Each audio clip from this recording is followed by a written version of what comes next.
உச்சமாகிறதுங்கிறது நம்ம எல்லாருக்குமே பெரிய நன்மை. குரு எதுக்கு? பொண்ணுக்கு காரகன். பொண்ணுன்னா என்ன? தங்கம். அப்போ தங்கத்துக்கு காரகன். அதனால தான் இப்போ பார்த்தீங்களா கோல்டு ரேட் எப்படி ஏறிண்டே போயிட்டு இருக்கு பார்த்தீங்களா? அப்போது அது எல்லாமே குரு பகவானோட அருள் தான். சரியா? ஓகே, இப்போ ஒரு ராசிக்கு உண்டான பலன்களை பார்க்கலாம். தைரியமும் தன்னம்பிக்கையும் மிக்க கன்னிராசி அன்பர்களே, எப்போதும் ஒரு பெரிய இலக்கை வச்சுட்டு அதை எப்படியாவது சாதிக்கணும்னு நினைக்கக்கூடிய அன்பார்ந்த மக்கள் நீங்கள் தான். இந்த ஐப்பசி மாதம் உங்களுக்கு எப்படி இருக்குது அப்படிங்கிறத பார்த்துருவோம். இந்த மாதத்தில் உங்களுக்கு எல்லாத்துலேயுமே ஜாக்பாட் அப்படின்னு சொல்லிடலாம். ஒரு நிம்மதியான வாழ்க்கை இந்த ஐப்பசி மாதம் இருந்துட்டு இருக்கு.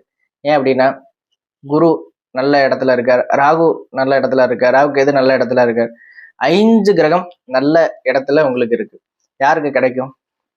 ஒரு கிரகம் 2 கிரகம் நல்லா இருந்தாலே ஓஹோன்னு இருக்கும். 5 கிரகமும் நல்லா இருக்குங்கும் போது உங்களை விட பாக்கியசாலி யாரு? அப்போ கன்னிராசிக்கு இந்த மாதம் ஜாக்பாட் அப்படின்னே சொல்லிடலாம். தொட்டது தொடங்கும் அப்படிங்கிற நேரம் இந்த மாதம். எதை பண்ணாலும், பிஸ்னஸாக இருக்கட்டும், வேலையாக இருக்கட்டும், நான் வேலைக்கு சேஞ்ச் பண்ணணும்னு நினைக்கிறேன், கண்டிப்பாக சேஞ்ச் பண்ணலாம். அதுக்குண்டான காலங்கள் இதுவாக இருக்கும். வேலையில் ஒரு புதுசாக ஏதாவது நான் ஒரு ஃப்ரான்ச்சைசி வச்சுருக்கேன், செகண்ட் ஃப்ரான்ச்சைசி ஆரம்பிக்க போகிறேன், இல்லை ஒரு பிஸ்னஸில் ஒரு சின்ன ஸ்ட்ராட்டஜி மாற்ற போகிறேன் அப்படின்னா தாராளமாக மாற்றலாம். அதுக்குண்டான வாய்ப்புகள் ரொம்ப அதிகமாக இருந்துட்டு இருக்கு. அடுத்தது சேமிப்பு.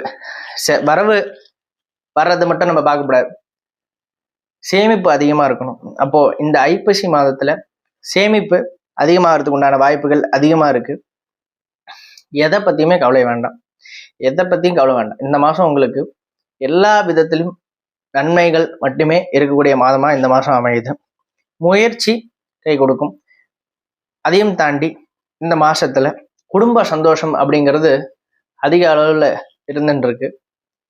குடும்பத்தோட உட்காந்து டைம் ஸ்பெண்ட் பண்ணக்கூடிய நேரம் இந்த காலகட்டமாக அமையுது. அது ரொம்ப சூப்பராக இருந்துட்டு இருக்கு. அடுத்தது கேஸ்ல வெற்றி. சட்டப்பூர்வமான எந்த ஒரு சம்மந்தப்பட்டத்துலையும் ஒரு பெரிய வெற்றி அப்படிங்கிறது இந்த மாதம் இருக்கு. ஆனால் ஒரு டிஎன்பிசி எக்ஸாமோ ஒரு குரூப் 2 குரூப் 1 எக்ஸாம்லோ நான் ட்ரை பண்ணிட்டு இருக்கேன் அப்படிங்கும்போது அதுக்கு உண்டான விஷயங்கள்ல அடுத்த கட்டத்துக்கு மூவ் ஆன் ஆகிறதுக்கு இந்த மாதம் ரொம்ப நல்லபடியாக இருந்துட்டு இருக்கு.